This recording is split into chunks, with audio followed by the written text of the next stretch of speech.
बहुत समय पहले की बात है। किसी गांव में जनार्दन नाम का एक गरीब व्यक्ति रहता था। वो भोलेनाथ का बहुत बड़ा भक्त था। एक दिन उसके मन में केदारनाथ दर्शन करने जाने की तीव्र इच्छा हुई, लेकिन उसके पास केदारनाथ धाम जाने के लिए पैसे नहीं थे। तो उसने घर से केदारनाथ तक की पद यात्रा करने की सोची और फिर भोलेनाथ की भक्ति दिल में लिए जनार्दन केदारनाथ की पैदल यात्रा के लिए निकल पड़ा। लोगों से रास्ता पूछता हुआ वो केदारनाथ की ओर जाने लगा। अरे भाई साहब, मुझे केदारनाथ जाना है। यहाँ से कौन सा रास्ता जाता है? आप ये सीधा रास्ता पकड़ लीजिए। कुछ दूर जाते ही एक दाहिनी ओर को रास्ता जाएगा, उस रास्ते पर मुड़ जाइए। फिर आप वहाँ किसी से भी आगे का रास्ता पूछ लीजिएगा। वैसे आप जा कैसे रहे हैं? आपके पास कोई सवारी नहीं है? भैया, मैं पैदल ही जा रहा हूँ। हे शंभू, इतनी दूर आप पैदल जा रहे हैं? तब तो आपको महीनों लग जाएंगे। चलिए कोई नहीं, भोलेनाथ आपकी रक्षा करे। धन्यवाद भाई साहब। हे भोलेनाथ, मैं तुम्हारे पास आ रहा हूँ। बहुत जल्दी तुमसे भेंट होगी। हर हर महादेव। भक्त जनार्दन भगवान शिव का जयकारा लगाते चलता जा रहा था। भाई साहब, मैं केदारनाथ के पद यात्रा पर हूँ। मेरे पास कोई पैसे नहीं हैं और मुझे बहुत तेज भूख लगी है। क्या आप मुझे 2 रोटी खिला सकते हैं? अरे भाई, हम क्या यहाँ भंडारा कराने बैठे हैं जो सबको मुफ्त में खिलाएं? पैसे है तो खाओ वरना जाओ। ऐसे तो पता नहीं कितने पद यात्रा पर आते जाते रहते हैं। हम क्या सबको मुफ्त में खाना ही खिलाते रहे? निकलो यहाँ से, पता नहीं कहाँ कहाँ से आ जाते हैं। हे भोलेनाथ, लगता है आज भी भूखा ही चलना पड़ेगा। अब शरीर में हिम्मत नहीं बची है। अगर भोजन मिल जाता तो थोड़ी हिम्मत आ जाती। तभी उसने देखा कि उससे 10 कदम की दूरी पर एक भंडारा हो रहा है, जिसे देख उसकी खुशी का कोई ठिकाना नहीं रहा। हर हर महादेव। लगता है भोलेनाथ ने मेरी सुन ली। अब चल के भंडारा खा लेता हूँ, फिर आगे का सफर तय करूँगा। जनार्दन वहाँ भरपेट खाना खाता है और फिर आगे की तरफ चल पड़ता है। दिन मौसम बदलते गए, लेकिन जनार्दन शिव भक्ति में लीन चलता जा रहा था। अब जनार्दन के शरीर में शक्ति नहीं बची थी। महीनों से भूखा प्यासा जनार्दन आखिरकार केदारनाथ मंदिर तक पहुँच ही जाता है। मंदिर पहुँच के वो देखता है कि कुछ ब्राह्मण केदारनाथ मंदिर का पट बंद कर रहे हैं।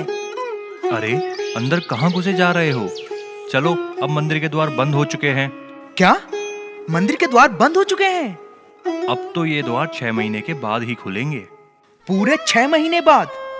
पर ऐसा क्यों? तुम्हें नहीं पता, ठंड का मौसम आ चुका है। इस समय यहाँ पर बहुत बर्फ होती है। इस समय पर यहाँ कोई नहीं आता, इसलिए ठंड के 6 महीने केदारनाथ के पट बंद रहते हैं। अब दर्शन करने हैं तो 6 महीने बाद आना। ब्राह्मण देव, मैं बहुत दूर से महीनों की पैदल यात्रा करते हुए यहाँ तक पहुँचा हूँ। अब आप मुझे जाने के लिए कह रहे हैं? मेरे लिए अब दोबारा जाकर वापस आना असंभव हो जाएगा। मेरे पास पैसे भी नहीं हैं। आप मुझे एक बार भोलेनाथ के दर्शन करने दीजिए। मैं यहाँ से खुशी खुशी चला जाऊंगा, वरना मेरा आना व्यर्थ हो जाएगा। हम ऐसा नहीं कर सकते, यह मंदिर का नियम है।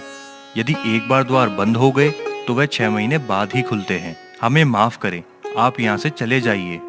ऐसा कहकर वो ब्राह्मण मंडली वहाँ से चली जाती है। जनार्दन को अब कुछ समझ नहीं आता। वो अब क्या करे? वहाँ रुके, इंतजार करे या वहाँ से चला जाए? इतने परिश्रम के बाद भी दर्शन ना कर पाने की वजह से जनार्दन का दिल टूट जाता है और वो वहीं बैठकर रोने लगता है।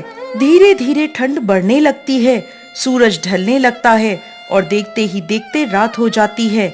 लेकिन जनार्दन वहीं मंदिर के द्वार पर बैठा रोता रहता है।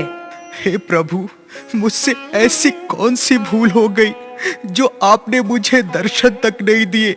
मेरी भक्ति में कहाँ कमी रह गई थी प्रभु? अब मैं कहाँ जाऊं? मुझे कुछ समझ नहीं आ रहा है। क्या करूं मैं? तभी जनार्दन देखता है कि दूर पहाड़ों में से एक लंबे कद का व्यक्ति, जिसकी आंखें नीली, लंबी जटाएं, सिर पर भभूत और हाथों में त्रिशूल और डमरू है, उसकी तरफ चला आ रहा है। क्या हुआ बेटा, यहाँ बैठा रो क्यों रहा है? बाबा क्या बताऊं, मैं महीनों की पद यात्रा करता हुआ भगवान भोलेनाथ के दर्शन के लिए आया था, लेकिन जब मैं यहाँ पहुंचा तो मंदिर के द्वार 6 महीने के लिए बंद कर दिए गए। मैं भगवान के दर्शन तक नहीं कर पाया। अब ना मेरे पास वापस जाने का कोई साधन है, ना ही मेरा मन है। मैं यहीं अपने प्राण त्याग दूंगा बाबा। भोलेनाथ के घर आकर ऐसी मूर्खों वाली बातें कर रहा है। तुझे भूख लगी है ना? हाँ बाबा। ये ले, सेब खा ले। बेटा ऐसे निराश नहीं होते, तू आराम से सो जा। मुझे लगता है कि कल द्वार खुल जाएंगे। अघोरी बाबा के सर पे हाथ रखते ही जनार्दन को नींद आ जाती है और वो सो जाता है। फिर सुबह होती है, सूरज की किरणें निकलती हैं और जनार्दन के चेहरे पर पड़ती हैं। जनार्दन अपनी आंखें खोलता है तो देखता है कि सामने से ब्राह्मणों की मंडली मंदिर की ओर आ रही है। अरे पंडित जी आप? पंडित जी आप तो कह रहे थे ये द्वार 6 महीने बाद खुलेगा, लेकिन आप तो एक ही दिन में वापस आ गए। तुम तो वही हो ना जो द्वार बंद होने के समय यहाँ आए थे।